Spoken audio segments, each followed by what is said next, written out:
Bonjour, je m'appelle maintenant Vladimir Fekiram, je suis ingénieur en transmission télécom. C'est ma spécialité et je travaille dans ce domaine depuis plus de 8 ans déjà. Je donne aussi des cours à l'université. Vu le contexte coronavirus, j'essaie de faire quelque chose pour participer aux étudiants que je donne des cours souvent. Et cette fois-ci, c'est pas trop dans le domaine de compétences, mais c'est ma passion de faire le réseau. J'aime faire le réseau depuis à l'université et je l'avais fait depuis toujours quand j'étais en deuxième année L2 licence STIC où je faisais ma formation en sciences des technologies de l'information et de la communication. Donc j'ai commencé à simuler des routeurs, à faire la configuration, des petites configurations. Au fil du temps, j'ai commencé à prendre du goût et ça devient maintenant une passion. Et il y a beaucoup de jeunes qui font réseau, qui suivent cette formation. Mais aujourd'hui, avec ce contexte que les gens sont confinés, on n'arrive pas vraiment à donner le meilleur à nos étudiants. Et je me dis, bon, pourquoi pas monter quelque chose si je suis à la maison et donner aux étudiants peut-être avec le lien que je vais vous partager sur ma page au Facebook ou bien sur YouTube que vous allez bien suivre avec moi. Et donc c'était comme ça quand j'ai eu l'idée de commencer ce cours. Maintenant je veux commencer ce cours. Aujourd'hui je fais cette formation sur la mise en œuvre de Cisco MPLS. MPLS, vous connaissez bien ce programme ou ce protocole qui fait beaucoup de choses, qui offre beaucoup de services aux opérateurs. Et je ne peux pas connaître un opérateur qui veut déployer un système et qui n'a pas MPLS. Je ne sais pas. Ou bien une nouvelle technologie qui sort, mais maintenant, aujourd'hui, on voit qu'avec Frame Relay, qui était un autre protocole de communication par circuit qui évoluait, qui était même dérivé de XDSL, X.25 autant pour moi, et avec même le je vois ATM, même ATM, avec le haut débit que ATM est venu, tout le monde utilisait, mais aujourd'hui MPLS offre plus de services. Que tout le monde veut utiliser. Et je me dis, c'est important de le faire aux étudiants. C'est important que les étudiants arrivent à mettre un système en place, à configurer leur routeur ou bien le cœur. Et j'ai essayé de simuler une architecture dans cette formation.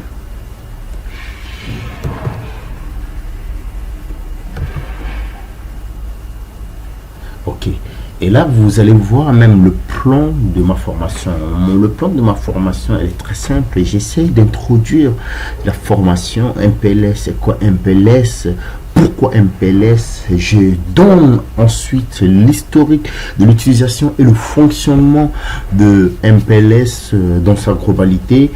Et je fais le fonctionnement d'un routeur avec le protocole MPLS, comment ça se présente, le protocole MPLS intégré sur un routeur, comment est-ce que, quel service offre ce protocole MPLS, et on va voir ce qu'on appelle LDP qui communique en parallèle avec MPLS. C'est juste le détail que je vais donner sur le protocole d'échange de labels. D'abord, à partir de ça, on va essayer de, je vais me consacrer sur concentré sur une petite vidéo afin d'expliquer dans les petits détails le protocole LDP et implémenter maintenant MPLS au sein de réseau. Ça, on va faire quelque chose de pratique pour ne pas trop nous ennuyer. On va avoir le routeur, on va avoir des... Moi, je sais plus le routeur et le protocole de routage que je vais utiliser dans dans cette formation, et on va essayer aussi de comprendre les VPN MPLS. Pourquoi le VPN? Quelle est l'importance des VPN? On voit qu'aujourd'hui, beaucoup d'autres entreprises ils déploient des services pour pouvoir communiquer avec leurs sites distants, mais toujours on est limité. Mais lorsqu'on a une bande passante vraiment très bien en Internet, je me dis, c'est mieux de déployer ce tunnel VPN qui permet de communiquer, de suivre des formations, de travailler ou bien de prendre contrôle de notre site distant. Par exemple, moi ici, je travaille au nom de Tombolotech, je suis le directeur gérant des Tongolotech. C'est la structure que j'ai montée après mes 8 ans de travail chez les sous-traitants, les opérateurs, en tant que consultant. J'ai travaillé et je me suis dit mais pourquoi pas me poser, et c'est ainsi que j'ai commencé, si vous voyez bien, à lancer Tongolotech. Ça c'est le logo de Tongolotech, c'est notre logo, et c'est là que je vais déployer même entre Tongolotech Centrafrique et Tongolotech Sénégal. Donc avec le détail vous allez bien comprendre ça, et je vais aussi donner le détail du réseau VPN MPLS au niveau de couche 3. Couche 3, vous connaissez bien aussi, c'est layer. S3, c'est couche réseau que vous maîtrisez très bien. Au niveau de couche 3, où comment ça fonctionne aussi, on va voir ça. Et aussi, on va faire un petit déploiement de VPN MPLS sur notre architecture. Et là, il faut avancer. Maintenant, les connaissances requises, vraiment, il y a des connaissances requises, certes, il y en a.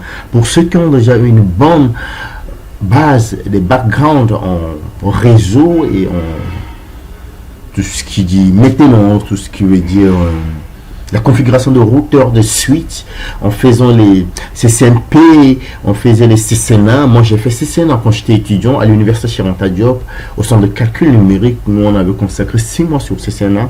Oui, ça nous avait pris beaucoup de temps. Donc, on avait terminé tous les modules de CCNA. Ça, c'est une formation que nous, on avait suivie. Et aussi, il y a Cisco BGP. Ça, je l'ai fait en tant que professionnel, cette formation. Donc, cette connaissance requise, c'est important pour les étudiants, pour les comment je les appelle, pour les professionnels, les étudiants, pour ceux qui travaillent chez les opérateurs ou bien même le professeur au niveau de l'université. Aujourd'hui, je me concentre plus dans mon entreprise et dans l'enseignement. Je donne des cours, Subdeco par exemple, c'est mon école de référence que je donne plein de cours là-bas.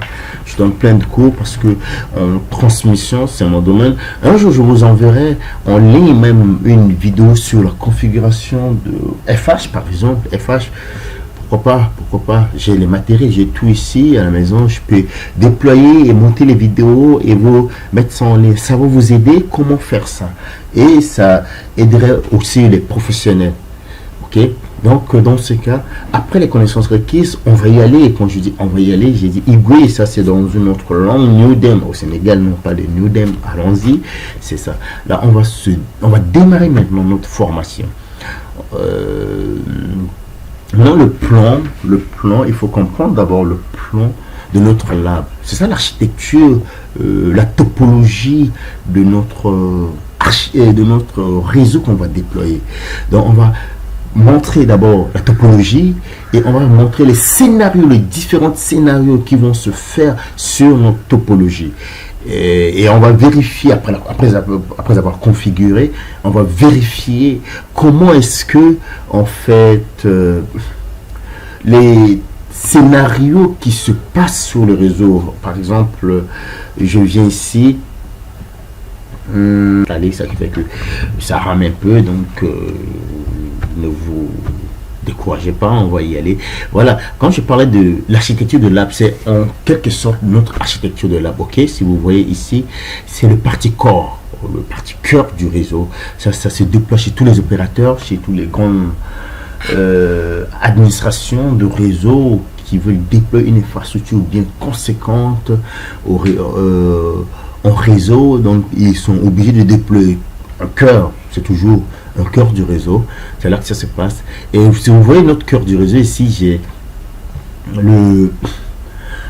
trois routeurs qui se relient entre eux. On a F1, on a F2 et F3. Oh, tout c'est l'initial de mon nom Fekeram, donc ça dérange pas pour ne pas trop m'éloigner de mon travail. En fait, j'essaie de personnaliser ce travail.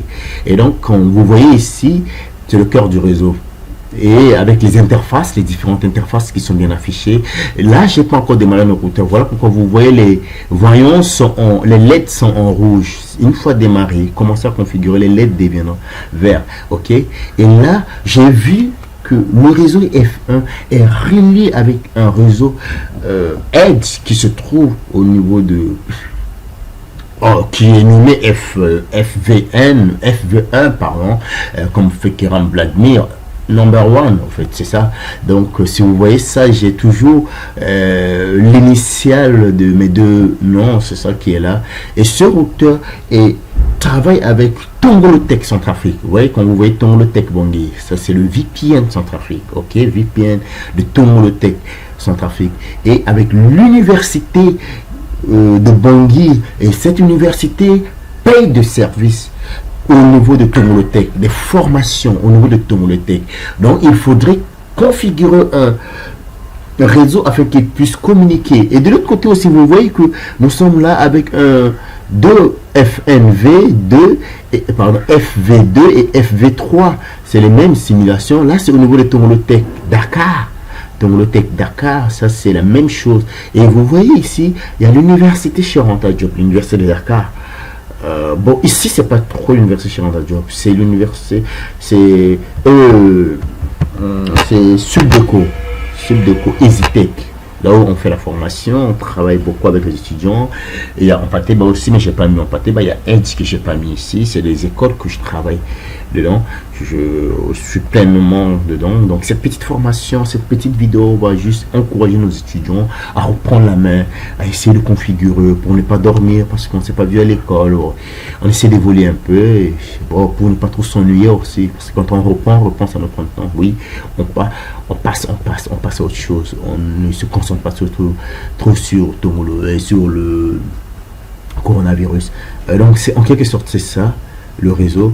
Et si vous voyez bien, je suis en train de mettre une communication VPN entre l'université de Bangui et l'université de Dakar. Et les universités virtuelles se communiquent.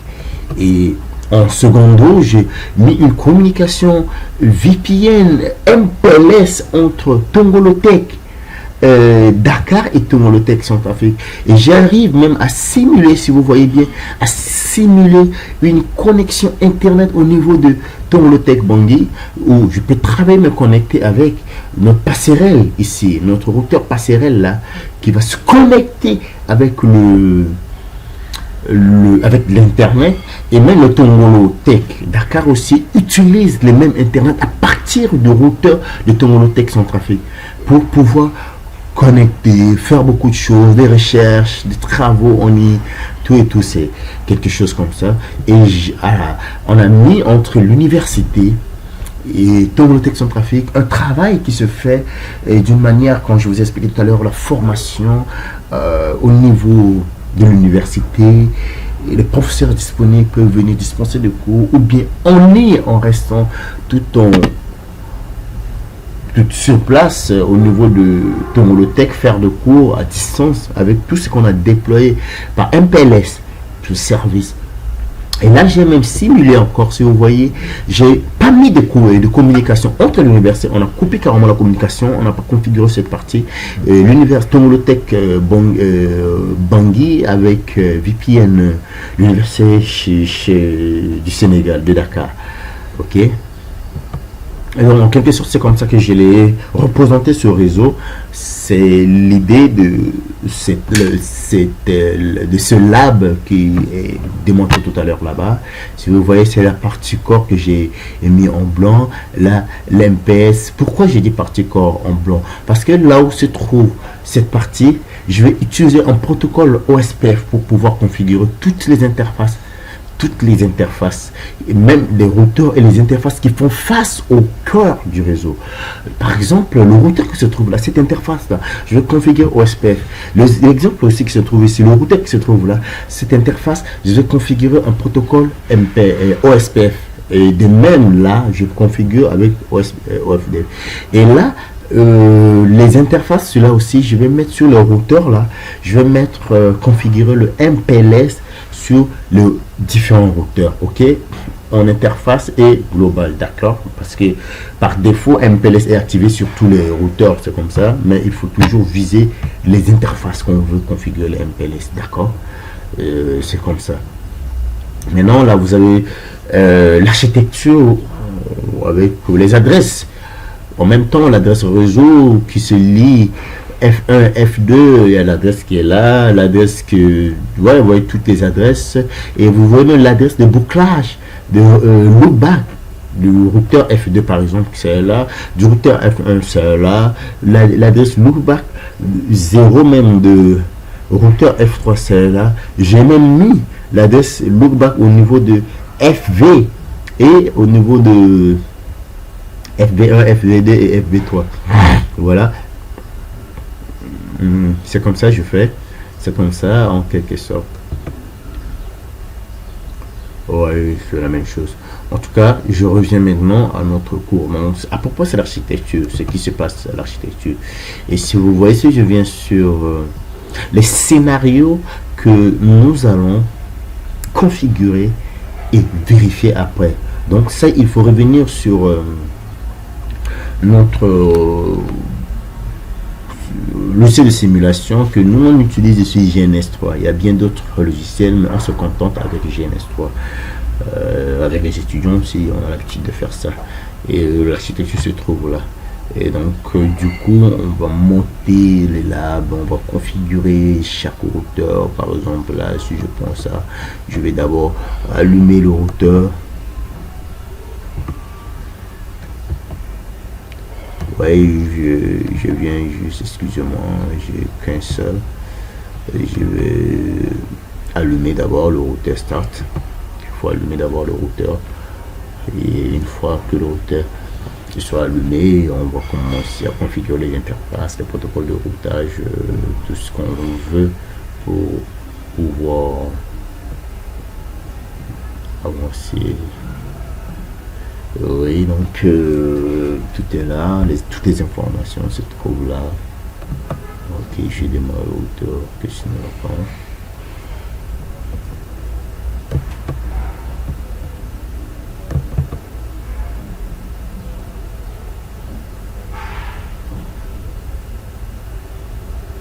Tout est configuré, tout est ok, je sais pas besoin.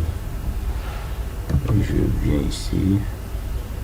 Ok, c'est bon, c'est démarré. Vous voyez, c'est démarré. J'ai pas encore démarré là-bas, mais c'était le temps en fait. Il faut comprendre que, vous voyez, mon desktop, le CPU est utilisé vraiment à 100%. Les routeurs, et donc c'est bien démarré, c'est bien démarré. C'est juste que j'ai beaucoup de logiciels installés, des applications, qui fait que ça rame la machine. Je vais devoir changer ma machine pour utiliser, monter le lab. Il faut vous former. Il y a une formation que j'ai faite en GNS3 tout court. Mais ça, j'ai pas mis en ligne. Ça, je l'ai fait aux étudiants juste en classe. Comment configurer une architecture bien propre, explicite et bien détaillée. Vous voyez, et sur Summary Topology, si vous voyez ici, il y a le F1 qui est allumé. Les autres routeurs ne sont pas allumés. Et là, je vous ok, et il faut d'abord commencer le lab, autant pour moi le lab de simulation.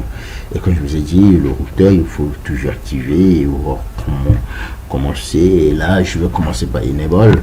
Ok, enable, quand il faut jouer avec la tabulation. Ok, c'est rapide.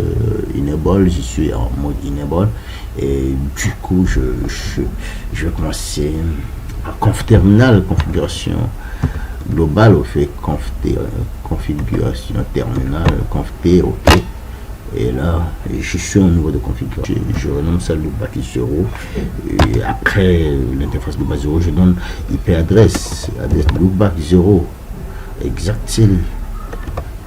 Ok, c'était combien? C'était je pense 10.1.1.1 espace 255.255.255 le passe céréal 0 0/0. ok, je suis au niveau de l'interface 0 interface 00. Je donne l'adresse IP adresse, c'est mieux.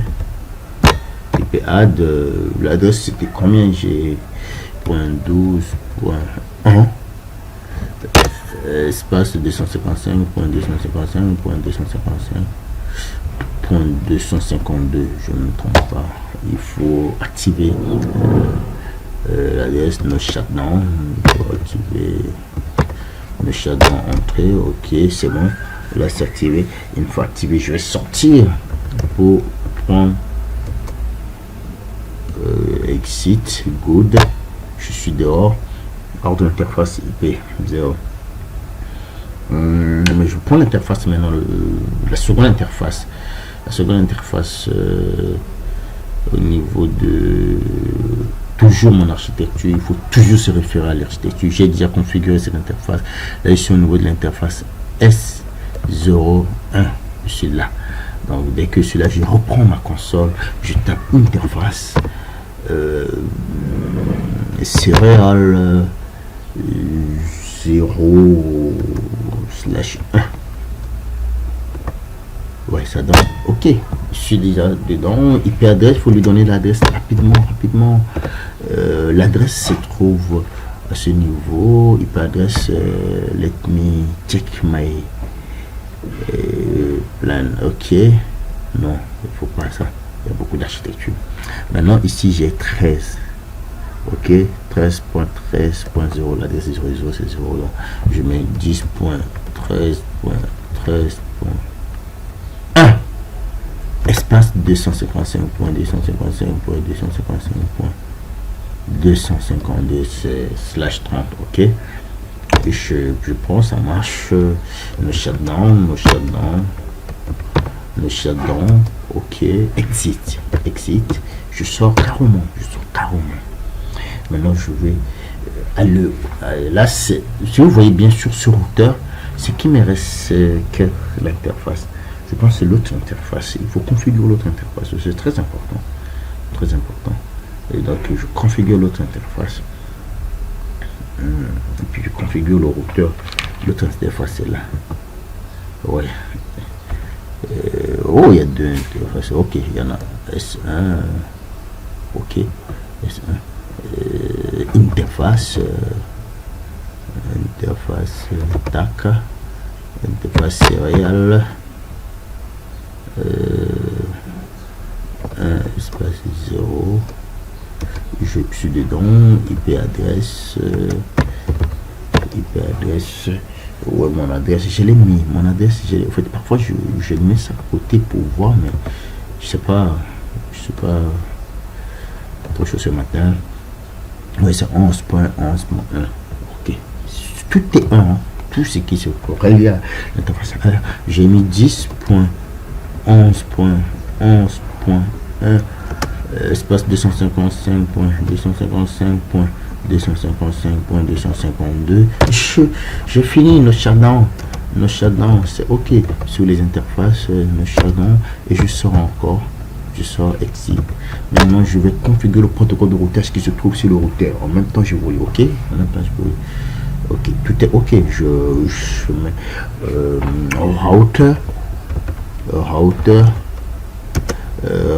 router OSPF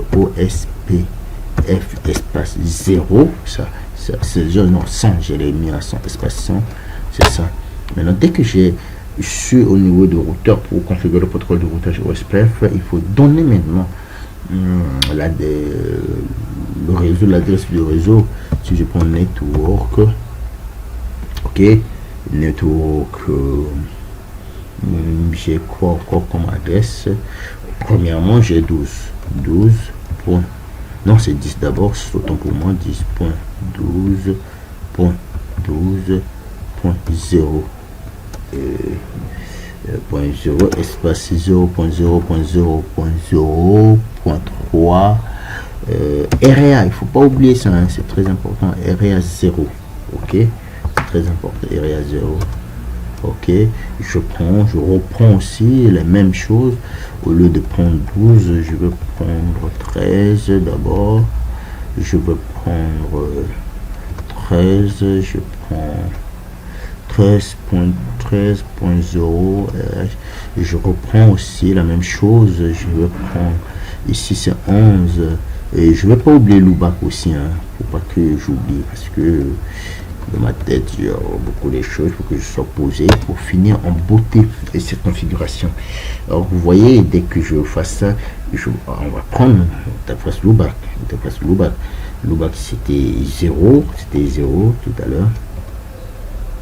0 parce que c'est 255. Ok. Et puis là, j'ai 1.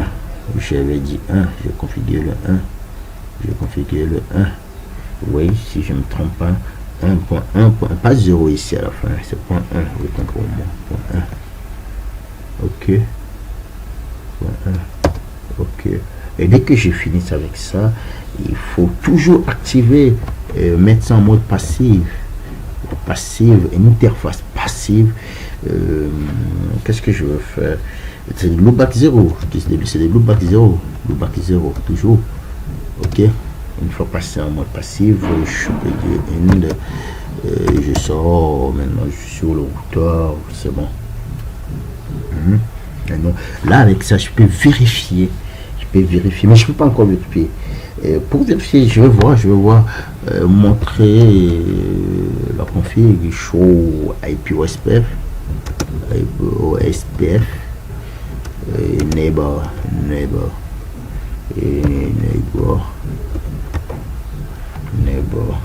si je tape ça, et vous voyez que OSPF Neighbor n'a pas montré, il n'a pas, il n'a pas montré juste parce que les autres interfaces j'ai pas configuré. Et j'ai configuré, il n'a rien montré. Il faut montrer les autres interfaces pour pouvoir accéder au réseau, d'accord. Maintenant, on va activer les MPLS après. Et je trouve que c'est mieux d'activer en même temps les MPLS, non? Je vais activer les MPLS, après je fais la même chose avec le routeur F2, je fais la même chose avec le routeur F3. On est d'accord? On est d'accord? Quand on est d'accord, on peut y aller. Maintenant, il faut activer. Maintenant, je reprends sur la configuration terminale. Conf T, configuration terminale. Configuration terminale, je suis au niveau des configs. Là, je vais faire quoi? Je prends l'interface d'abord. Interface serial 0, c'est ça, je pense bien. Je prends sur chaque interface, hein, j'active sur chaque interface non, serial c'est déjà bon, 0/0. Je suis là déjà, je tape MPLS. Pourquoi? Parce que au niveau de configuration globale du routeur, MPLS est déjà activé, donc je dois activer juste au niveau des interfaces. Voilà, je suis sur l'interface, juste les 3 interfaces qui lient notre routeur aux autres réseaux, d'accord. Donc c'est ce que je vais faire. MPLS IP, MPLS IP, c'est ce que je veux faire. Là, une fois c'est bon, c'est activé. Et là, qu'est-ce que je vais faire? Je préfère sortir, hein. Moi je préfère sortir. Je sors d'abord. Je sors, je prends l'autre interface, c'est comme ça que j'aime faire. Interface S serial 0/1. Je suis là dedans, bien évidemment. Maintenant, il faut activer MPLS toujours, MPLS IP toujours. C'est OK. Exit toujours, tac tac. Je suis dans, c'est bien configuré. Là, je m'en vais sur le routeur 2. Maintenant, sur le routeur 2, qu'est-ce que je vais faire? Pour, dans un premier temps, il faut démarrer le routeur 2. Le routeur 2 n'était même pas encore démarré tout à l'heure. Voilà pourquoi il n'a pas montré comme je disais, show interface, show IP, MPLS, machin. Et il n'a pas montré juste parce que je n'ai pas encore activé. D'accord? Et voilà, c'est démarré. Maintenant, je vais ouvrir le console de routeur 2. Je vais ouvrir console de routeur 2. Comme tout à l'heure, ça va faire la même chose un peu.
Ah, c'est super, c'est super.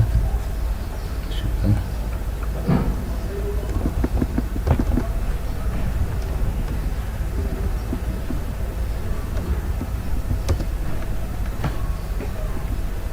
Tu vois que le pose, j'arrive déjà à pinguer le niveau 12, niveau 13, niveau 223. Je vais l'enlever un peu. Avec 10.10, le besoin en question. Ça marche mieux. Je vais descendre, je prends un. Je descends, je prends un aussi. Je descends, je prends un aussi. Et tout marche correctement. Si vous voyez ici, le ping marche très bien. J'arrive à lancer un ping à chaque routeur du cœur. Et si je vais essayer de pinguer le côté 11, je vais voir ce que ça donne. Ping 10.11.11.0.